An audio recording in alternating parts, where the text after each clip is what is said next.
So here we are at our sunflower patch, getting ready to cut some of them up for bird seed, and actually we're gonna save some seed too for next year for growing. Follow along and see what happens. So here we are, sunflowers pretty much done for the season. It's August 30th, 2021. I'm gonna cut out. I want to save for seeds for birds and for us to use next year for next year's crop. Some of them's pretty much done. Some of them are still beautiful, but for the most part, they're all falling over and looking sad actually. But they're still pretty. You can't not say that's pretty. Except for that one. The bees are loving them, flying all over the place. Birds, bugs, bees. It's all good. So here we are. I want to save big heads for seeds like that with multiple heads on plants. I want big heads, but I want lots of them. So I'm going to see if I can come up with my own creation on sunflowers. It might take several years, but that's what I'm working towards. This is the second year I've grown these out. We saved these seeds from last year, and they're close to what I want. They're not exactly what I want, but they're close. So hopefully next year or even the following year, we'll get closer and closer every season. So stick around and I'll show you how we do it. All right, so here we go. I'm gonna start cutting them down. I'm gonna cut them at the ground and level and sort them out as I go. It's gonna take a little while, but here we go.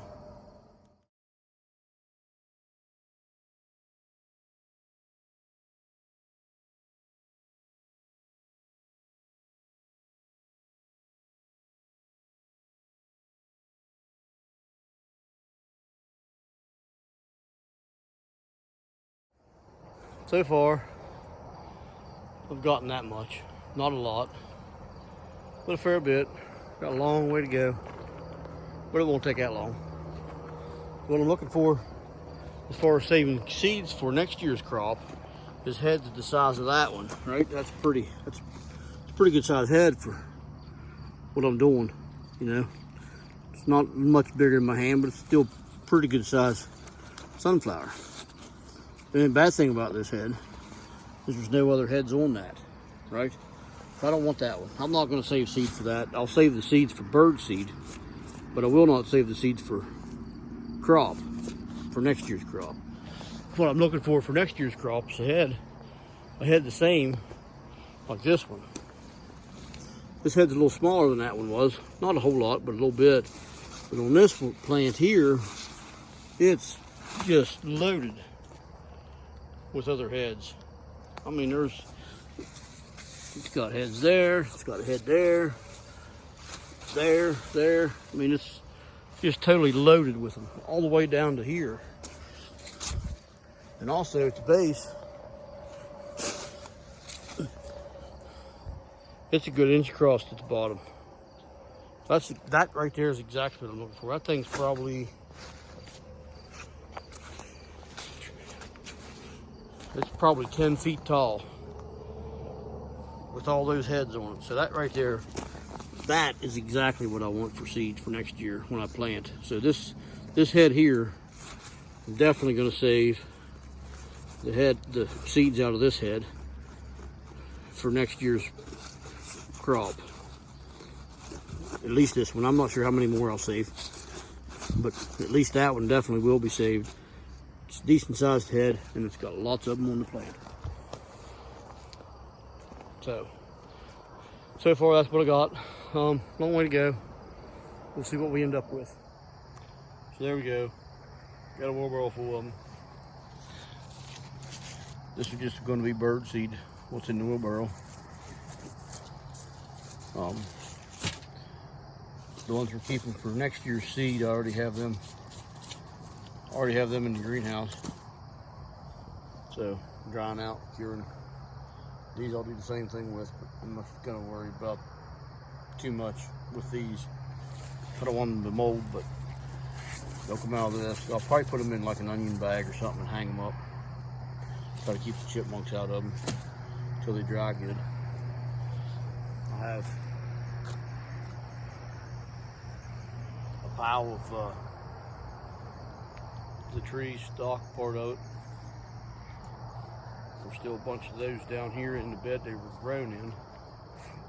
I just cut the heads off that I wanted and let the rest lay. So what I'm gonna do next is I'm gonna cut those down. We'll cut them pretty low to the ground. I'm gonna let the root ball in the ground. I'm not gonna pull it out. That root ball will rot up in the ground. It'll keep it aerated and keep it pliable. Yeah, I don't usually pull root balls out. Even in the main garden, like the corn stalks and the tomatoes, I'll not pull those out. I'll let them in the ground. They'll rot up in where they are.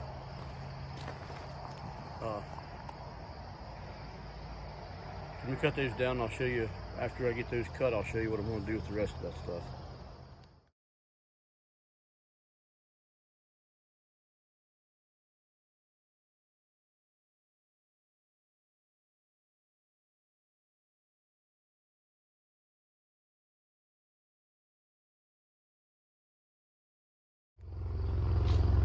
So there it is, most of the stalks are cut pretty well to ground level. Some of them stick up a little bit, but no big deal. I got most of the stems stepped on, smashed down as best as possible. So what next step on this will be to get the mower and mow over top of this, so it chops the stalks up pretty fine. Way they rot up quicker. I'll not haul these off. They'll rot up. I'll just let them compost in place. We call it chop and drop. It's mulch for the soil. Feeds the soil organisms all winter long. That's just how we do things around here. We'll let it on there. Mulch it. We mulch everything. We mulch our garden beds. We mulch these areas. So that next year I won't have to add any compost to this bed. It'll be rotted down come spring. Of course, I'm also sure too that there'll be some sunflowers growing in here next year, but I may put the sunflowers back in this patch next year too. So, if they come back naturally, that's fine. If they come back because I planted them there, that's fine as well. Makes no difference either way, but that's the next step, to get the mower out and mow it.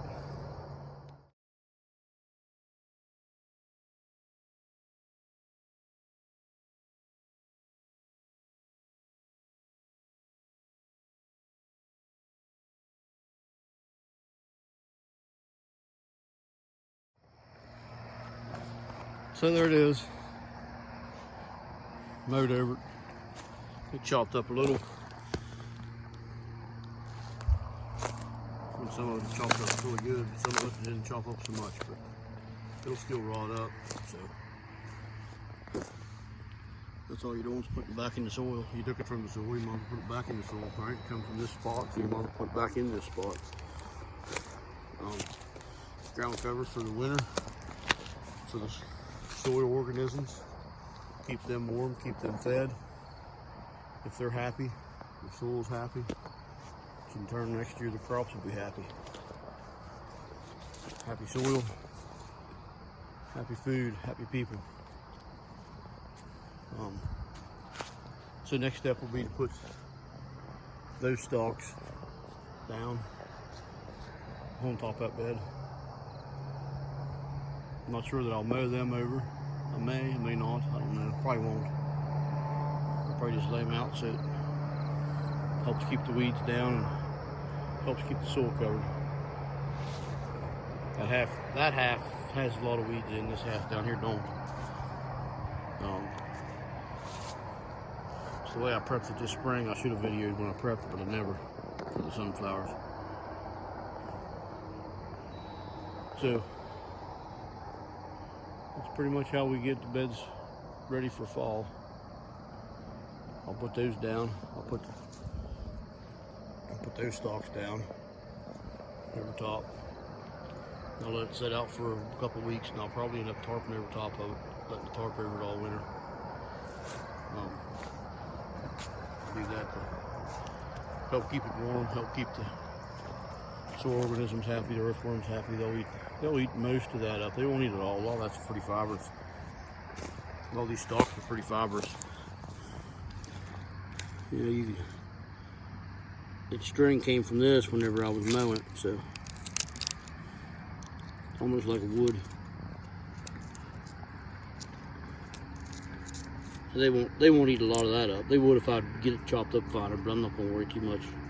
I'll still plant it next year. They'll eat all the leaves and everything else, but I'm gonna let it there for now. If they put those down, put them over top. In a couple of weeks, put a tarp over it. Before we get snow. Before we get snow, for sure, I'll put a tarp over it, but I want to make sure it's good and moist. And before I tarp it, that way the moisture stays in, helps keep the soil organisms going. So, be back in a second. So there it is. All those are in. I raked it up, cleaned up the big pile, cleaned up all the leaves and whatnot. Some petals still in the grass, but who cares? So in a week or two, these will rot down a fair bit. I might mow it in a week or two. Try to chop it up some more. That's pretty much what we do as far as our bed prep goes for next year. That's pretty much going to be it for this bed. We're probably not going to add any compost or nothing to it. This will rot down. It'll make its own compost. Compost in place. The stalks are still in the ground. All the root balls are still in the ground. And they are pretty hard, so sunflowers got pretty big roots. They build soil good, so that's the point of it, right? You got to build soil. So one of the upcoming videos that we'll be having, I don't know when for sure, but it'll be us bagging them up and hanging them so they dry and cure properly without them rotting up and molding. But I don't know, it probably won't be the next one I publish, but it'll be upcoming, so you'll get an update on this. And I may update this bed at that same time. So there it is. Till the next time, take care of your soil. Keep it covered. Either keep it covered, keep something growing in it. Gotta keep soil built up. Can't keep taking from it and never put back. You gotta put back what you get, right? You gotta, whether it's letting this rot up in place, or whether it's put compost down, or whether it's whatever, put cover crops in, or whatever. You still gotta build your soil, regardless of how you garden. You still gotta have healthy soil. And chemicals can't make up for soil biology. They just can't. So we don't use none of that, none of those chemicals, no synthetic chemicals. We use organic fertilizer, some. We definitely use a lot of compost, use a lot of worm castings. As far as synthetic fertilizers go, we use none here. It's all natural. So there you go. Till we meet again, take care and God bless.